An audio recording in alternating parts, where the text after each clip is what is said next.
پچیس رجب المرجب کی شب ہے۔ آج شہادت امام ہفتم کی شب ہے۔ خالق کائنات ہماری اس مجلس عزا کو اپنی بارگاہ عزدی میں قبول و منظور فرمائے۔ دل میں حاجات رکھ کے بیٹھیے۔ آج آپ باب الحوائج کی مجلس میں آئے ہیں۔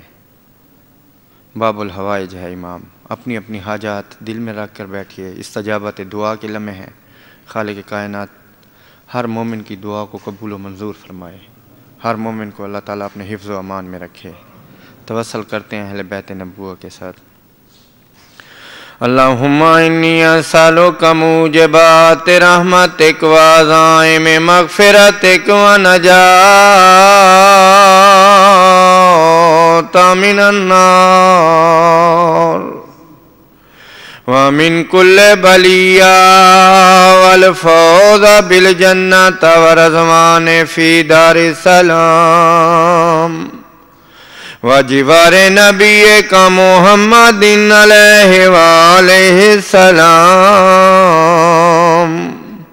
اللہم ما بنا من نعمت فمنک لا الہ الا انت استغفرک واتوب الیک یا ارحم الراحمین بحق محمد وآل بیتہ الطیبین الطاہرین صلوات۔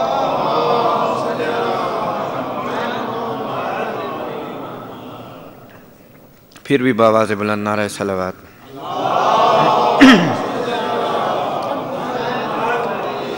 بسم اللہ الرحمن الرحیم الحمدللہ الذی خلق الخلائق ارضیۃ والسماویہ والصلاۃ والسلام علی صاحب الدعوۃ النبویہ وصولت الحیدریہ والعصمت الفاطمیہ وحلم الحسنیہ وشجاعت الحسینیہ وعبادت العابدیہ ومعاصر الباقریہ وآثار الجعفریہ وعلوم الکاظمیہ وسیادت الرضویہ ونجابت التقویہ وشرافت النقویہ والہیبت العسکریہ والغیبت المہدیہ۔ اللہم صلی علی محمد وآل محمد وعجل فرجہم۔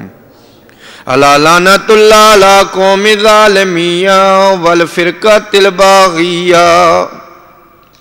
اما بعد فقد قال اللہ تبارک تعالی فی کلامہ المجید وفرقانہ الحمید وقولہ الحق۔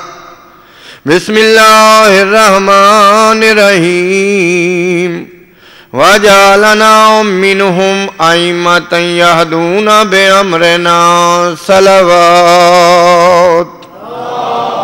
صلی اللہ محمد وعلی محمد۔ اللہ تعالیٰ اس مجلس عزا کو اپنی بارگاہ عزدی میں قبول و منظور فرمائے۔ دل میں جو بھی حاجات شرعیہ ہیں بار الہ، جو حاضر ہیں یا غیر حاضر ہیں، ان کو اپنے دلی مقاصد میں کامیاب و کامران فرمائے۔ بار الہ آج شہادت امام کی شب ہے 25۔ توسل کرتے ہیں اس امام غریب کا، امام مظلوم کا، اسیر بغداد کا بار الہ جو بیمار ہیں ان کو شفائے عاجلہ شفائے کاملہ نصیب فرمائے۔ وجعلنا منہم ائمۃ یہدون بامرنا۔ خالق کائنات ارشاد فرماتا ہے ہم نے ان کو امام بنایا ہے۔ توجہ چاہتا ہوں، صاحبان علم و دانش تشریف فرما ہے، معرفت والے مومنین جمع ہیں۔ ہمیں دنیا مکتب امامیہ سے پکارتی ہے. شیعہ اثنا عشریہ 12 اماموں کے ماننے والے ہیں. الحمدللہ، شکر ہے پروردگار کا کہ جس نے ہم کو 12 معصوم ہادی رہنما نصیب کیے ہیں. آج مخصوص مجلس شہادت ہے. چاہتا ہوں کہ آج نئے عنوان کے ساتھ اپنے اس مظلوم امام کو خراج عقیدت پیش کروں. توجہ کا طالب ہوں، ہے نا توجہ؟ بآواز بلند نعرہ صلوات.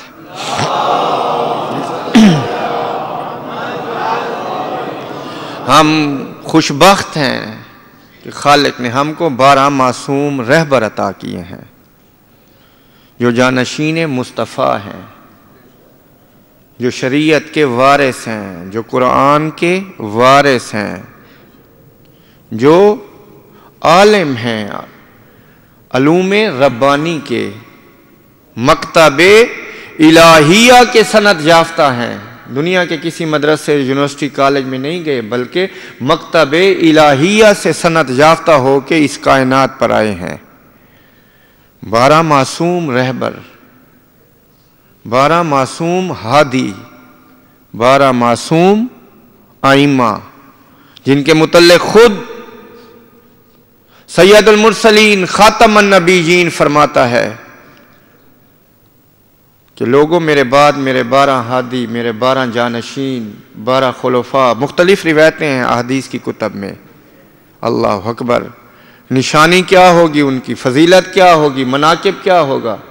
وہ زبان جو بغیر وحی کے نطق نہیں فرماتی. وما ينطق عن الهوى ان هو الا وحی یوحى کا مصداق رسول. بابا وہ تو نطق نہیں فرماتا جب تک اشارہ توحید نہ ہو. وہ رسول پاک فرما رہا ہے میرے بعد میرے 12 معصوم امام آئیں گے. اولنا محمد و اوسطنا محمد و آخرنا محمد و کلنا محمد.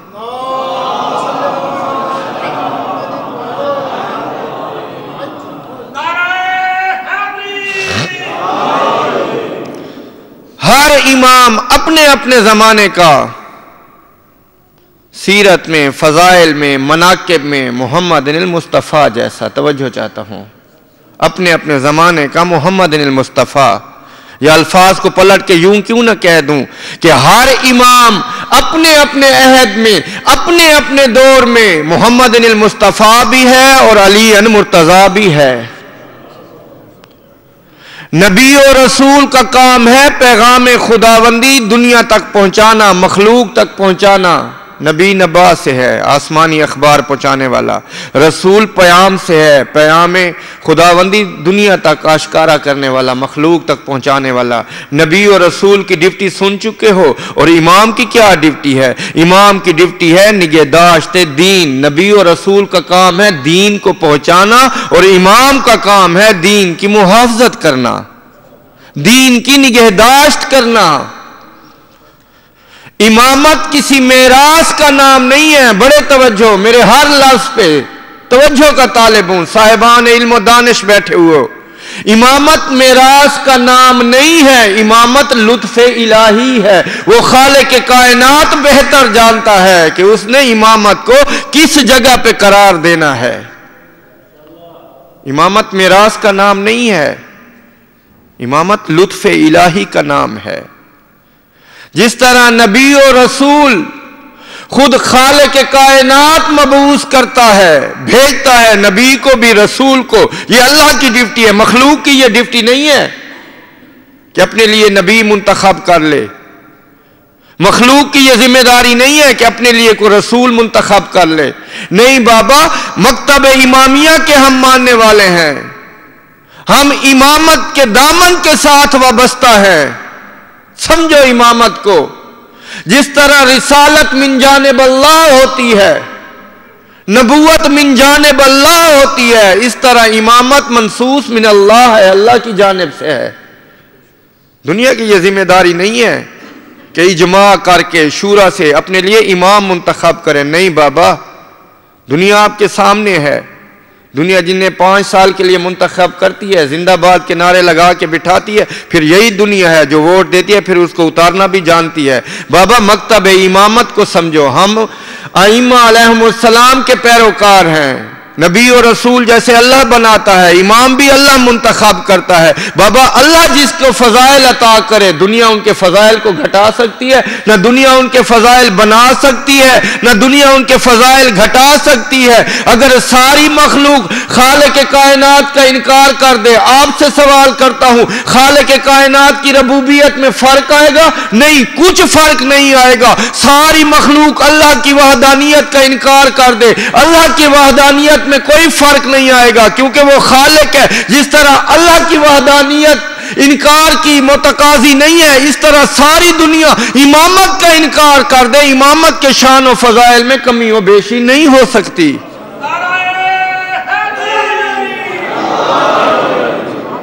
اللہ اکبر۔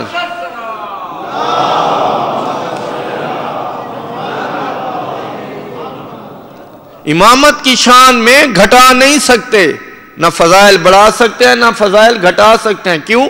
اللہ نے ان کو یہ رتبے عجیب عطا کیے ہیں، اللہ نے ان کو فضائل و مناقب عطا کیے ہیں۔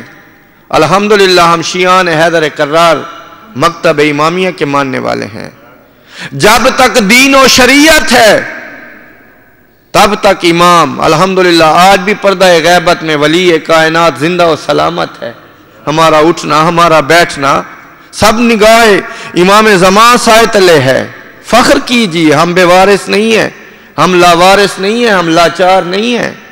آج بھی ولی کائنات پردہ غیبت میں ہے، وہ تو اذن ظہور کا انتظار فرما رہا ہے، کیونکہ جب تک دین و شریعت باقی ہے تب تک امام کے وجود باقی ہے۔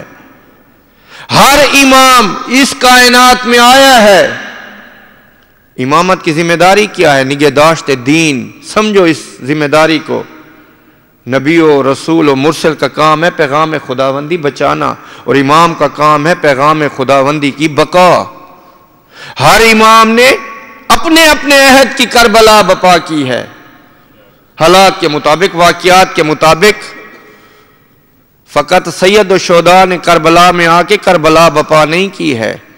ذہنوں کو بیدار کیجئے۔ آج مجھے سیرت امام ہفتم آپ کی خدمت میں پیش کرنی ہے۔ چاہتا تھا کہ تھوڑی سی تمہید باندھوں امامت کے متعلق، شان فضائل امامت آپ کی خدمت میں۔ امام کی ذمہ داری نگہداشت دین ہے، بقائے دین ہے۔ سب کچھ امام قربان کر دیتا ہے، کس کی خاطر؟ توحید کی بقا کی خاطر۔ توجہ چاہتا ہوں، ہر امام نے اپنے اپنے عہد میں ایک کربلا بپا کی ہے۔ صرف سید الشہداء نے کربلا بپا نہیں کی ہے، علی مرتضیٰ نے بھی صبر کی کربلا بپا کی ہے 23 سال۔ وہ علی مولا جس نے خیبر، خندق، احد فتح کیا ہو، 23 سال امام خاموشی کی کربلا بپا کر رہا ہے۔ کیوں؟ بقائے لا الہ کی خاطر۔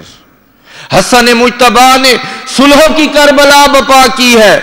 سید الشہداء نے قیام کر کے کربلا میں آ کے کربلا بپا کی ہے۔ اگر نہ سمجھے ہو تو ذہنوں کو دعوت دے رہا ہوں، ہر امام نے اپنے اپنے عہد میں اپنے اپنے انداز کی کربلا بپا کی ہے۔ مشن ایک تھا، ہدف ایک تھا، بقائے لا الہ، دین کی سلامتی، دین کی نگہداشت۔ اگر سید سجاد نے دعاؤں کی کربلا بپا کی ہے، صحیفہ سجادیہ آپ کا سرمایہ ہے۔ امام محمد الباقر نے، امام صادق نے علم کی کربلا بپا کی ہے، اور امام موسیٰ کاظم نے صبر اور تحمل کی کربلا بپا کی ہے۔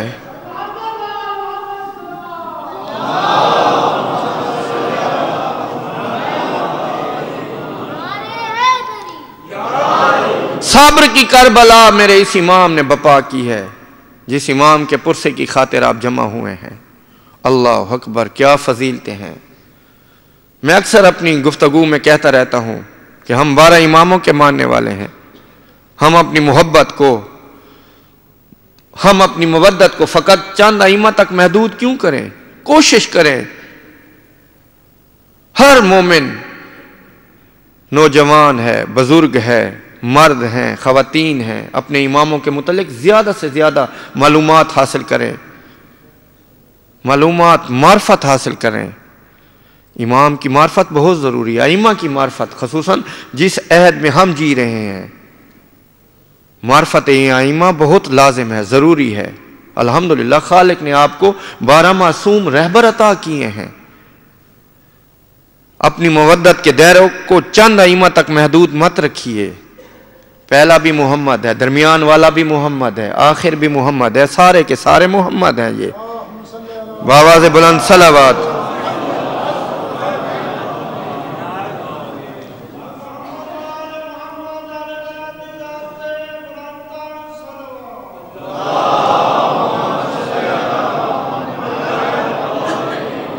کوشش کریں کہ معلومات حاصل کریں، اور صاحب منبر کا بھی تقاضا ہے کہ علوم اہل بیت کی صحیح معنوں میں نشر و اشاعت کرے۔ یہ ذمہ داری ہے صاحبان منبر کی بھی کہ علوم اہل بیت کو دنیا پہ آشکارا کرے۔ اللہ اکبر۔ 7واں امام، اقلیم امامت کا 7واں تاجدار، توجہ چاہتا ہوں، اس امام کی سیرت عرض کرنے لگا ہوں۔ نام موسیٰ ابن جعفر۔ اللہ اکبر۔ اس نام لفظ موسیٰ میں بھی حکمت و اسرار چھپے ہوئے ہیں کہ خالق کائنات نے لوح محفوظ پہ ہمارے اس امام کا نام موسیٰ قرار دیا ہے۔ قبلہ ذیشان حیدر جوادی نے ایک توضیح پیش کی ہے، بڑی توضیح ہے اس نام موسیٰ میں، توجہ چاہتا ہوں۔ سیرت امام کاظم کو ذہن میں جگہ دیجئے۔ خالق کائنات نے 1,01,24,000 نبی اس کائنات پہ مبعوث فرمائے ہیں۔ سب نبیوں میں سے ایک نام موسیٰ بھی تھا، جس کو کلیم اللہ کہتے ہیں، لقب ملا تھا کلیم اللہ، اولی العزم پیغمبر ہے، صاحب شریعت نبی ہے، نام موسیٰ ہے نا؟ توجہ۔ ایک تو یہ ہے، ہر فرعون را موسیٰ، ہر فرعون کے لیے ایک موسیٰ ہوتا ہے۔ وہ بنی اسرائیل کے فرعونوں کے لیے موسیٰ ہوا، یہ یہاں پہ بنو عباسیہ کے فرعونوں کے لیے ایک موسیٰ ہوا۔ اللہ اکبر۔ جناب موسیٰ اولی العزم نبی، لیکن قرآن نے جناب حضرت موسیٰ کی ایک صفت یاد رکھی ہے۔ قرآن میں جناب موسیٰ کا ایک لقب آیا ہے، وہ لقب ہے غضبان۔ حضرت موسیٰ جو شیلی طبیعت والے تھے، بڑی توجہ چاہتا ہوں، ذیشان حیدر جوادی صاحب قبلہ نے توجیہ پیش کی ہے لفظ موسیٰ کی کہ وہاں خالق کائنات نے نبیوں میں ایک موسیٰ کو مبعوث کیا ہے جو بنی اسرائیل کے فرعونوں کی بنیاد بنا ہے بربادی کی، اور اس کی صفت غضبان قرآن قرار دیتا ہے کہ تیز طبیعت کے تھے، جو شیلی طبیعت کے تھے۔ یہاں پہ خالق کائنات نے 12 اماموں میں لوح محفوظ پر ہمارے 7ویں امام کا نام بھی موسیٰ رکھا ہے، وہ موسیٰ نبی جس کی صفت غضبان قرار پائی ہے، جوش والی، جوشیلی طبیعت۔ یہاں ہمارے 7ویں امام جس کی طبیعت صبر و تحمل، جس کو کاظم لقب قرار دیا گیا ہے۔ کاظم لقب یعنی ضبط و تحمل، صبر کی اعلیٰ منزل پر جو ہستی فائز ہو اس کو کاظم کہتے ہیں۔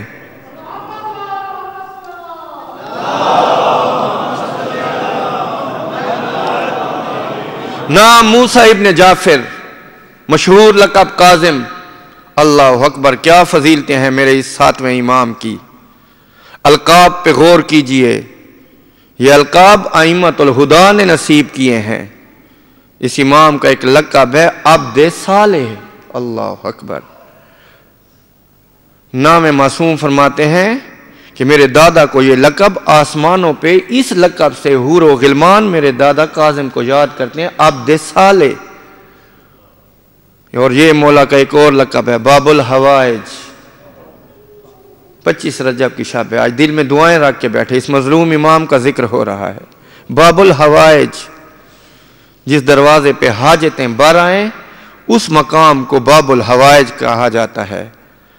اور ایک اور لقب امام کا جو کسی 12 اماموں میں میں نے یہ لقب نہیں پڑھا ہے، اس امام کو باب المراد کہا جاتا ہے۔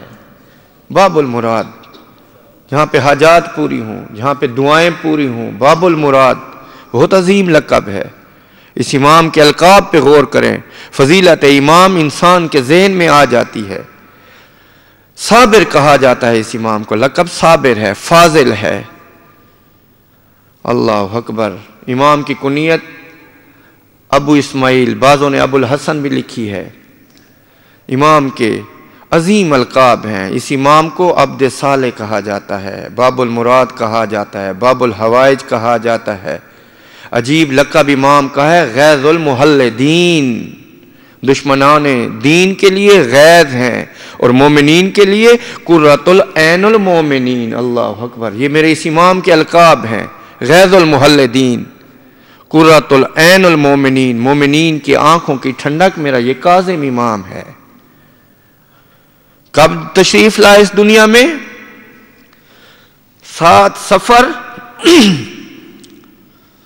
128 ہجری، مکہ و مدینہ کے مابین ایک قصبہ ہے، ایک جگہ ہے جس کو ابوا کے نام سے یاد کیا جاتا ہے۔ مکہ و مدینہ کے مابین 7 صفر 128 ہجری۔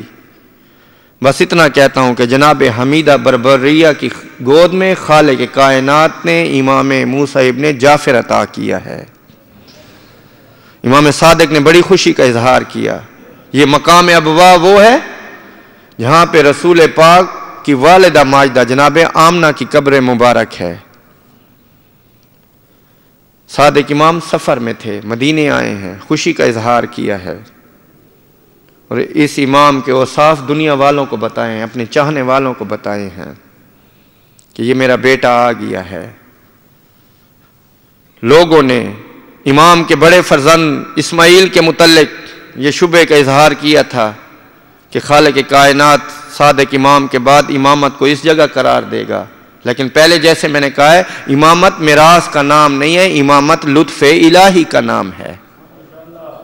اور امام کی حیاتی میں، امام صادق کی حیاتی میں اسماعیل فوت ہو گئے تھے، دنیا بھٹکی ہے، لیکن خاص چاہنے والے محبین کو صادق امام نے اپنے اس فرزند کی، اس مولود کی زیارت بھی کرائی تھی اور خوشخبری بھی دی تھی کہ میرے بعد یہ حجت خدا، یہی میرا بیٹا موسیٰ ابن جعفر ہے۔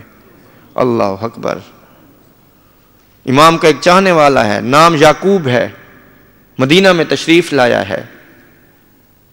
ابھی امام کاظم کو آئے ہوئے دنیا میں فقط 7 دن گزرے ہیں۔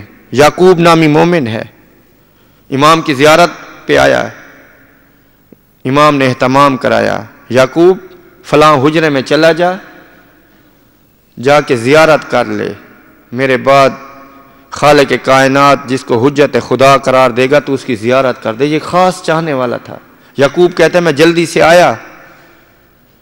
کاظم امام ابھی فقط دنیا کی نظر میں 7 برس کے ہیں۔ بابا یہ امام لدنی ہوتے ہیں، علم لدنی، راسخون فی العلم ہوتے ہیں۔ اس نے آ کے سلام کیا، امام نے فصیح جواب دیا اس کو، علیکم السلام یا یعقوب ابن فلاں۔ یعقوب حیران ہو گیا، تھوڑا سا آگے بڑھا ہے کہ میں زیارت تو کروں۔ زیارت کی، امام نے مسکرا کے اس کی جانب دیکھا ہے اور فرمایا ہے کہ تجھے خالق کائنات نے ایک بیٹی عطا کی ہے۔ یعقوب کہتے ہیں ہاں۔ امام فرماتے ہیں تو نے اس بیٹی کا نام حمیرہ رکھا ہے، یہ عند اللہ مغضوب نام ہے، اپنی بیٹی کا نام تبدیل کر کے فاطمہ کیوں نہیں رکھ لیتا؟ اللہ اکبر۔ یہ امام کے پہلے معجزہ کو دیکھ کے خاص محبان امام جانتے تھے کہ یہ وارث کائنات یہی ہے۔ امام کی پوری زندگی کا مطالعہ کریں۔ صادق امام کی شہادت ہے 148 ہجری میں، 20 برس کے تھے امام۔ کل عرصہ حیات میرے اس امام کا 54 برس لکھتے ہیں، اور عرصہ امامت میرے اس امام کا 34 برس ہے۔ یہ بنیادی معلومات ہے۔ کیا کہنا، اس امام نے اپنے عہد میں صبر کی، خاموشی کی، تحمل کی، ایک کربلا بپا کی ہے۔ امامت کی ذمہ داری نگہداشت دین ہوتی ہے۔ یہی ہمیں آگاہی ہونی چاہیے کہ ہمارے ائمہ نے کیسے وقت گزارا، کیسا ادوار تھا۔ بنو عباسیہ کے 4 ظالم و جابر بادشاہوں کا میرے 7ویں امام نے صبر حسین سے سامنا کیا ہے۔ 4 ظالم بادشاہوں کا. جب امام کا دور امامت شروع ہوتا ہے تو منصور دوانکی کا دور تھا. یہ علمی گفتگو ضرور سماعت کیا کریں تاکہ پتہ چلے ہم کو کہ ہمارے ائمہ نے کتنا مشکل کٹھن دور گزارا ہے. بقائے توحید کی خاطر، بقائے دین کی خاطر منصور دوانکی جس نے صادق امام کو زہر دیا تھا. اللہ اکبر. اتنا ظالم و شقی تھا کہ عرب کی قدیم کتابوں میں اس کے ظلم کی ایک کہاوت ملتی ہے. ہم کہتے ہیں نا کہ فلاں اتنا شخص ظالم ہے کہ اس کے ہاتھ خون سادات میں رنگے ہوئے ہیں. ہاتھ رنگے ہوئے ایک مثال ہے، کہاوت ہے. یہ منصور دوانکی اتنا بدبخت دشمن سادات تھا کہ اس کے متعلق عرب کی قدیم کتابوں میں کہاوت ملتی ہے کہ منصور دوانکی اتنا ظالم تھا کہ خون سادات میں اس کے کوہنیوں تک ہاتھ بھرے ہوئے تھے. خود تصور کریں، جس نے سادات کو دیواروں میں چنوایا، اولاد رسول کا، اولاد زہرا کا خون بہایا، خوش ہوتا تھا. زندان خانوں میں چنوا دیا تھا، تہ خانوں میں سادات کو تعداد بھی نہیں معلوم، تاریخ کے صفحات گم ہیں، خاموش ہیں. یہ منصور دوانکی کا دور تھا. اس کے بعد مہدی عباسی کا دور آتا ہے. مہدی کے ظلم کا مقابلہ بھی میرے کاظم امام نے سب سے کیا. مہدی کے بعد ہادی کا دور آتا ہے، اور ہادی کے دور کے بعد ہارون الرشید کا دور آتا ہے. یعنی بنی عباسیہ کے ظالم جابر بادشاہوں کے ظلم کا مقابلہ کیا. ذکر آئے گا امام کے مصائب میں کہ امام پہ کیا کیا مصائب کے پہاڑ توڑے گئے، لیکن امام نگہداشت دین کا فریضہ انجام دیتا ہے. حالات جیسے بھی ہوں امام اپنے عہد کی کربلا بپا کرتا ہے. امام کا سکوت، خاموشی امام کی بنو عباسیہ پہ حاوی تھی. ان کو ڈر تھا تو اس بوریا نشینوں سے ڈر تھا. اللہ اکبر. ایک موقع پہ ہارون الرشید بھی قبر رسول پہ تھا، اور یہ میرا امام بھی قبر جد پہ تھا. ہارون چاہتا تھا کہ اپنی رشتہ داری امام پہ ظاہر کرے. سلام کیا قبر نبی پر، السلام علیکہ یا ابن عم، اے چچا کے بیٹے میرا سلام ہو. امام نے جانا ہے کہ ہارون اپنی رشتہ داری جتلانا چاہتا ہے. مجمع عام ہے، قبر رسول ہے. اللہ اکبر. امام نے کیسے اس کو جواب دیا؟ امام نے فوراً پلٹ کے کہا السلام علیکہ یا جدی رسول اللہ، اے میرے دادا رسول میرا تجھ پہ سلام ہو. اللہ اکبر. امام نے کہا ہے السلام علیکہ یا جدی، اے میرے نانا میرا بھی سلام ہو. یعنی ہارون کو امام بتلا رہا تھا تو اور ہیں، ہم وارث رسول ہیں، ہم ابناء رسول ہیں، ہم ابناء امیر المومنین ہیں. کیا فضیلت ہے امام کی، کیا مناقب ہیں. علی بن یقطین ہارون الرشید کے دربار میں ایک اعلیٰ عہدے پر فائز تھا. یہ بھی اس کو امام نے اجازت دی تھی. در پردہ محب تھا، شیعہ تھا، تقیے میں تھا، محبت رکھتا تھا ساتویں امام کی. کہا ہے کہ امور سلطنت میں ہارون الرشید مجھے بہت بڑا عظیم عہدہ دے رہا ہے. اس وقت کا وہ وزیر اعظم تھا، ایسے سمجھے. علی بن یقطین محب تھا. مولا نے ایک شرط پہ اجازت دی ہے امام کاظم نے، ایک شرط پہ تجھے اجازت دیتا ہوں کہ میرے دشمن کے دربار کی نوکری کر. مولا کون سی؟ امام فرماتے اگر کوئی میرا غریب محب چاہنے والا آئے سرکاری کام کے سلسلے میں، اس کا کام کر دیا جائے، بس یہی تیرا کفارہ ہے. تو خدمت کر. محب تھا، چاہنے والا تھا، لیکن اپنے آپ کو چھپا کے رکھتا تھا. ہارون الرشید نے ایک دفعہ اس علی بن یقطین کو خلت سے نوازا. بڑی قیمتی پوشاک علی بن یقطین کو تحفہ دی، شاہی تحفہ تھا. علی بن یقطین یہ پوشاک میں تجھے ہدیہ کرتا ہوں. اب بادشاہ وقت کا ہدیہ تھا. علی بن یقطین نے قبول کر لیا. اپنے گھر آیا، حجرے میں آیا، دیکھا پوشاک زرین ہے، بڑی خوبصورت عبا ہے، پوشاک ہے، خلت شاہی ہے. دل ہوا کیوں نہ اپنے امام موسیٰ کاظم کی خدمت میں ہدیہ کروں، میرا امام خوش ہوگا. کچھ درہم و دینار دیے، اور وہی خلت جو ہارون الرشید نے علی بن یقطین کو دی تھی. امام کی خدمت میں اپنے نوکروں کو کہا ہے کہ پوشیدہ طور پہ امام کی خدمت میں جا کے میرے سلام بھی کہیے اور کہیے مولا جی علی بن یقطین نے آپ کو تحفہ دیا ہے، اب غلام چلے۔ امام کاظم مصلی عبادت پہ ہیں، علی بن یقطین نے یہ پوشاک دی ہے، امام نے پوشاک کو دیکھا، علی بن یقطین نے کوئی درہم و دینار بھیجے ہیں، امام نے درہم و دینار قبول کر کے اپنے غریب محبوں میں تقسیم کر دیے اور پوشاک کو واپس لوٹا دیا کہ علی بن یقطین کو کہیے کہ یہ امام واپس کر رہا ہے، اس کو محفوظ رکھ، اس کی تجھ کو ضرورت پڑے گی۔ اللہ اکبر، یہ امام ہوتا ہے جو مومنین کی نگہداشت کرتا ہے، مومنین کے امور سے امام بخبر رہتا ہے۔ اب علی بن یقطین کو پوشاک ملی، دل میں سوچ رہا ہے کیوں میرے وقت کے امام نے مجھے واپس کر دی ہے، لیکن پھر ایک لحظہ خیال آیا امر امام حکم ہوتا ہے، شاید مجھ کو اس کی ضرورت پڑ جائے، صندوق میں محفوظ رکھ دیا ہے۔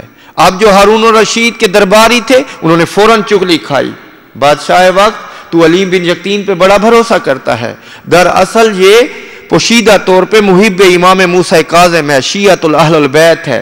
ہارون الرشید کہتے ہیں نہیں، میں نہیں مانتا، یہ جو وزیر تھے بہکانے والے چغلی کھا رہے ہیں۔ اچھا جو تو نے علی بن یقطین کو وہ قیمتی پوشاک دی تھی نا، اچھی طرح ہمیں معلوم ہے اس نے اپنے پاس نہیں رکھی بلکہ اپنے امام کی خدمت میں ہدیہ کر دی ہے۔ ہارون الرشید غصے سے آگ بگولا ہو گیا، فوراً کھڑا ہو گیا، کہتے ہیں چلو علی بن یقطین کے حجرے میں ابھی وہ پوشاک دیکھنا چاہتا ہوں۔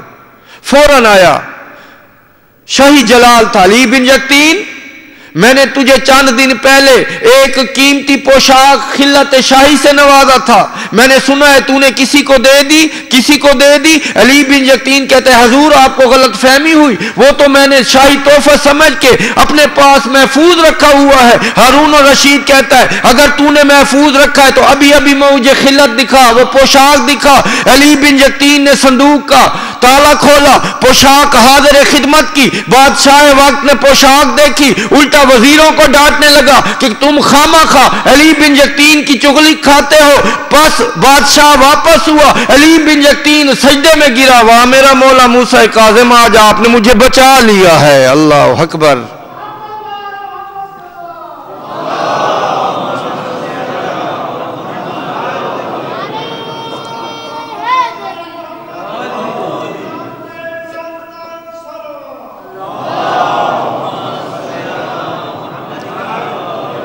امام مبین ہوتا ہے، شیعوں کی حفاظت بھی امام کی ذمہ داری ہے، اور یہی علی بن یقطین، ایک دفعہ علی بن یقطین کو امام کا لکھا ہوا ایک خط ملا ہے، توجہ چاہتا ہوں، ان واقعات کو سن کے آپ فراموش مت کیجئے، ان سے کچھ سبق لیجئے، یہ درس ہے، درس ہدایت ہے، امام رشد و ہدایت ہوتا ہے۔ علی بن یقطین کو ایک خط لکھا امام نے، میں اشاروں سے گزر جاؤں، صاحبان علم و دانش بیٹھے ہو، علی بن یقطین آج کے بعد وضو ہمارے طریقے پہ مت کیا کرو بلکہ ان کے طریقے پہ وضو کرو۔ اب یہ خط پڑھ کے حیران ہے، پھر کہتے ہیں نہیں وقت کے امام نے لکھا ہے، امر امام امر خدا ہوتا ہے۔ اللہ اکبر۔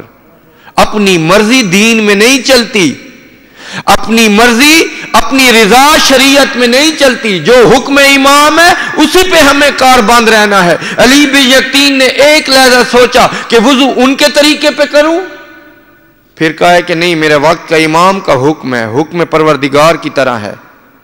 فوراً اس دن سے وضو دوسرے طریقے سے کرنے لگا۔ امام نے تفصیلی لکھا تھا کہ ایسا ایسا وضو کر۔ اب حیران ہے کہ امام نے کیوں کہا ہے۔ اللہ اکبر۔ جہاں وزیر جو پہلے حسد رکھتے تھے، بغض رکھتے تھے، پھر ہارون الرشید کے کان بھرے۔ اچھا پوشاک تو علی بن یقطین نے دکھا دی ہے، عبادت میں تو کوئی اپنے آپ کو نہیں چھپا سکتا۔ ہارون رشید کہتا ہے میں سمجھا نہیں ہے، وہ درباری وزیر جتنے بھی تھے علی بن یقطین سے حسد رکھتے تھے، دشمنان اہل بیت، کہتا ہے جب علی بن یقطین نماز پڑھے تو دیکھ وضو کیسے کرتا ہے، یہ وضو انہی کے طریقے پہ کرتا ہے۔ بادشاہ پھر حیران، ہارون رشید کہتے ہیں اچھا جب نماز کا وقت ہو علی بن یقطین وضو کرے، میں دیکھوں گا چھپ کے کہ علی بن یقطین وضو ان کے طریقے پہ کرتا ہے یا ہمارے جیسا کرتا ہے۔ اب خفیہ طور پہ، پوشیدہ طور پہ علی بن یقطین کے حجرے پہ آیا ہے کہ علی بن یقطین کو اطلاع مت دو، جھانک کے دیکھا ہے کہ علی بن یقطین وضو کیسے کر رہا ہے، اب جو دیکھا ہے اطمینان ہو گیا کہ وضو تو ہمارے طریقے سے کر رہا ہے جیسے ہم کرتے ہیں۔ جب علی بن یقطین کو پتہ چلا ہے کہ جاسوس بھی آئے تھے، ہارون الرشید بھی آ کے وضو کا طریقہ دیکھ رہا ہے، فوراً سمجھا ہے، پھر زندان کی جانب رخ کر کے کہتا ہے صدقت یبنا رسول اللہ، آپ امام حق والے امام ہیں، سچ والے امام ہیں، پھر مجھے آپ نے بچا لیا۔ کتنے موقعوں پر امام نے اپنے غریب چاہنے والوں کی حفاظت کا انتظام کیا ہے، دین پہنچایا ہے، نانے کی شریعت ان تک پہنچائی ہے، حالات جیسے بھی ہوں، لیکن امام نگہداشت دین کا فریضہ دے رہا ہے۔ کیا کہنا سیرت امام پر، وارث رسول تھا نا، خلق رسول کا وارث تھا۔ انداز تبلیغ دیکھیے میرے اس امام کا، آج مظلوم امام کا پرسہ دینے آئے ہیں۔ امام کو بہت زیادہ قید میں رکھا گیا، میں انشاءاللہ مصائب میں ذکر کروں گا۔ واقعہ ملتا ہے کہ بغداد کے بازار سے ہارون الرشید کے سپاہی امام کو لے کے جا رہے ہیں۔ حالت کیا ہے؟ میرا نحیف امام جو دن کو روزہ دار ہوتا تھا، عبد صالح تھا، ساری رات عبادت کرتا تھا، پابند جولاں ہارون الرشید کے سپاہی امام کو لے کے بغداد کی بازار سے گزر رہے ہیں۔ مستند واقعہ ہے، تاریخ نے ثبت کیا ہے اس واقعے کو۔ یہ امام رشد و ہدایت ہے، مینارہ رشد و ہدایت امام ہے۔ حالت کیا ہے امام کی؟ زنجیروں میں ملبوس ہے، نواسہ رسول۔ ہارون الرشید کے سپاہی لے کے جا رہے ہیں، بغداد کی ایک گلی سے امام کا گزر ہوتا ہے۔ امام نے دیکھا ہے ایک بڑا عظیم گھر ہے، اس زمانے کے حساب سے بہت اچھا گھر تعمیر ہوا ہے، اور رقص و سرور کی محفل اور موسیقی آ رہی ہے اس گھر سے۔ امام ایک لحظہ رک گئے ہیں، انداز دیکھیے گا، وارث رسول ہے، حالت قید میں ہے، اندر گھر سے موسیقی کی آواز آ رہی ہے۔ یہ کس کا گھر تھا؟ یہ بغداد کے ایک بہت بڑے رئیس تاجر کا گھر تھا، نام جس کا تاریخ میں بشر لکھتے ہیں۔ امام جانتے تھے، لیکن ایک لحظہ رک گئے ہیں۔ یا اسی اثناء میں اندر رقص و سرور کی محفل ہے، شرابوں کے دور چل رہے ہیں۔ امام جانتے ہیں کہ تمام بغداد کے رؤسا جمع ہیں بشر کے گھر میں، یا بشر کی کنیز کسی غرض کی خاطر گھر سے باہر آئی ہے۔ امام نے اس کنیز کو روکا ہے، السلام علیکہ یا جاریت اللہ، اے اللہ کی کنیز میرا تجھ پہ سلام ہو۔ کنیز رک گئی ہے۔ امام کی معرفت نہیں رکھتی تھی کہ یہ کون ہے، اس نے سمجھا بس کوئی قیدی ہے، مسافر ہے، پردیسی ہے، بے وطن ہے۔ حالت کیا تھی امام کی؟ زنجیروں میں ملبوس ہے میرا ساتواں امام، پوچھ رہا ہے کنیز سے، یا جاریت اللہ، اے اللہ کی کنیز میرا ایک سوال ہے۔ کنیز نے امام کی حالت دیکھی ہے، کہا ہے مسافر معلوم ہوتا ہے، بادشاہ وقت کا قیدی معلوم ہوتا ہے، کون سا سوال کرنا چاہتا ہے؟ امام ایسا سے پوچھتے ہیں، مجھے یہ بتا، یہ گھر کسی آزاد کا ہے یا کسی غلام کا ہے؟ توجہ چاہتا ہوں، یہ امام کے معرفت انگیز جملے ہیں۔ دو لفظ پوچھے امام نے، یہ جس گھر سے تو باہر آ رہی ہے، اس گھر کی خادمہ ہے، اس گھر کی کنیز ہے؟ کنیز کہتی ہے ہاں۔ تو امام پوچھتے ہیں یہ گھر والا آزاد ہے یا غلام ہے؟ کنیز جو امام کی معرفت نہیں رکھتی تھی کہتی ہے تو قیدی معلوم ہوتا ہے، تجھے کیا معلوم، یہ بشر کا گھر ہے، رؤسائے بغداد میں جس کا اعلیٰ مقام ہے، اندر بغداد کے تمام رؤسا جمع ہیں، بہت عظیم و شان جشن ہو رہا ہے، شرابوں کی محفل ہو رہی ہے، تمام رئیس جمع ہیں، بشر غلام نہیں ہے، بشر آزاد ہے۔ امام فرماتے ہیں سچ کہا ہے کہ بشر آزاد ہے، اگر غلام ہوتا تو یہ حال نہ ہوتا۔ اور مجھے فضائل امام موسیٰ کاظم کی قسم، صبر امام کاظم کی قسم، میرے ساتویں امام نے بس اتنا ارشاد کہہ کے امام ہو لیے سپاہیوں کے ساتھ، اب کنیز گھر لوٹی ہے، تھوڑی سی دیر ہوئی ہے، بشر کہتا ہے کنیز کیا بات ہے، تجھے بڑی دیر ہو گئی؟ وہ کنیز کہتی ہے اے میرے مالک، اے میرے سردار، عجیب معاملہ ہوا ہے۔ بشر کہتا ہے کون سا عجیب معاملہ؟ کنیز نے سارا حال بتایا کہ میں گھر سے باہر نکلی کسی غرض کی خاطر، مجھے ایک قیدی نے روک لیا جس کے ہاتھوں میں زنجیر تھے، پاؤں میں بیڑیاں تھیں، گلے میں توق تھا، تیرے گھر کے سامنے رک گیا ہے۔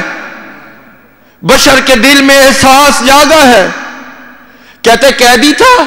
کنیز کہتی ہے ہاں قیدی تھا، زنجیروں میں ملبوس تھا، وہ تیرے متعلق پوچھ رہا تھا۔ بشر کے دل میں تجسس اور جاگا ہے۔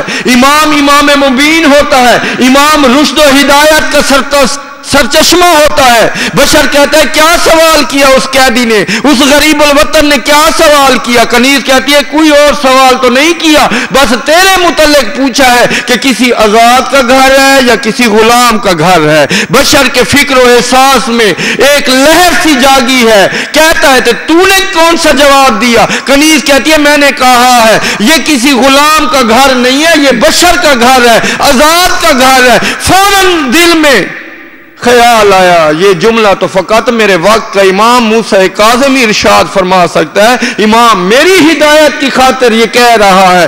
پس اس رقص و سرور کی محفل کو چھوڑا ہے، تمام کو کہا ہے جلدی جلدی میرے گھر سے نکل جاؤ۔ تاریخ کہتی ہے بشر اسی لمحے ننگے پاؤں امام کے پیچھے دوڑا ہے، رو بھی رہا ہے، بدن سارا کانپ رہا ہے، پوچھ رہے لوگوں وہ قیدی کہاں گیا ہے؟ لوگوں سپاہی اس قیدی کو کہاں لے کے گئے ہیں؟ لوگوں نے بتایا کہ دربار کی طرف لے گئے۔ ابھی امام دربار پہ نہیں پہنچے تھے، ننگے پاؤں آیا ہے، قدم امام پہ سر رکھ کے فرمایا ہے زہرا کے حق کا واسطہ مولا مجھے معاف کیجئے، مجھے راہ ہدایت مل گئی ہے، روشنی مل گئی ہے، مولا مجھے معاف کیجئے، میں تائب آل محمد ہوں۔ اس بشر کو بشر حافی یعنی ننگے پاؤں والا کہتے ہیں۔ جب امام نے معافی دی ہے پھر اس نے پاؤں میں کبھی جوتی نہیں پہنی، نام اس کا بشر حافی ہو گیا۔ کیوں؟ کہتا تھا اس ننگے پاؤں کی بدولت میں امام کے پیچھے دوڑا تھا، مجھے معافی مل گئی، ابھی مجھے